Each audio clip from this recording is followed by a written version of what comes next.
গাজীপুরের ঝুটের গোডাউনে ভয়াবহ আগুন, নিয়ন্ত্রণে ৬ ইউনিট। মোহাম্মামুন হোসেন, ঢাকা ব্যুরো।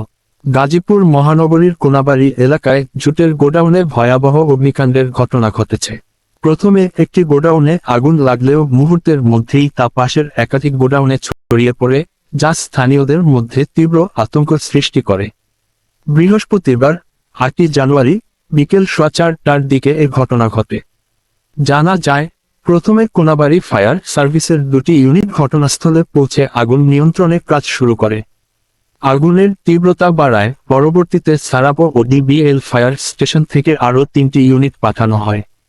বর্তমানে মোট 6টি ইউনিট নিয়ন্ত্রণের জন্য কাজ করছে এবং আরও 2টি ইউনিট ঘটনাস্থলের দিকে দ্রুত গমন করছে। কোনাবাড়ী মডার্ন ফায়ার স্টেশনের ওয়ারহাউস ইন্সপেক্টর সাইফুল ইসলাম জানান, আমাদের 6টি ইউনিট আগুন নিয়ন্ত্রণে কাজ করছে। আশপাশে বেশ কয়েকটি ঝুটের গোডাউন থাকায় আগুন দ্রুত ছড়িয়ে পড়ছে। আমরা পরিস্থিতি নিয়ন্ত্রণে আনতে সর্বোচ্চ চেষ্টা করছি। বিস্তারিত তথ্য পরে জানানো হবে। স্থানীয়রা জানান, আগুনের সূত্রপাতের সময় ধোঁয়া এবং শিখা দ্রুত বেড়ে যায়।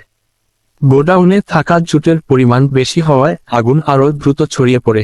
অগ্নিকাণ্ডের ফলে ক্ষয়ক্ষতির পরিমাণ এখনও নির্ধারণ করা যায়নি, তবে তা যথেষ্ট বড় হতে পারে বলে প্রত্যক্ষদর্শীরা জানিয়েছেন।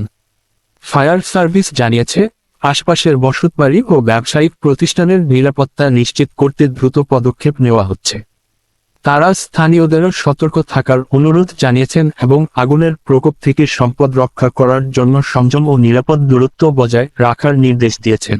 আপনারা দেখতে পাচ্ছেন, এটা খুবই ঝুঁকিপূর্ণ একটা জায়গা, যে চারদিকেই শত শত গোডাউন এবং গা ঘেঁষা একবারে, কোনো ধরনের কম্পার্টমেন্টেশন নাই, কোনো ওয়াল নাই, কিছু নেই। বাট আমাদের ইউনিটগুলো 6টা ইউনিট কাজ করছে এখানে। কোনাবাড়ি থেকে 2টা, সারাবো থেকে 3টা এবং ভোগড়া থেকে 1টা। আমরা চারদিকে 14টা ব্রাঞ্চ পাইপ সেট করে ফেলছি। আপনার পূর্ব দিকে, পশ্চিম দিকে, উত্তর দিকে, দক্ষিণ দিকে 14টি ব্রাঞ্চ পাইপ সেট করেছি। হোপফুলি সমস্যা হবে না। আগুন এখন আমাদের নিয়ন্ত্রণের মধ্যে আছে, আর ছড়াবে না, আশা করি।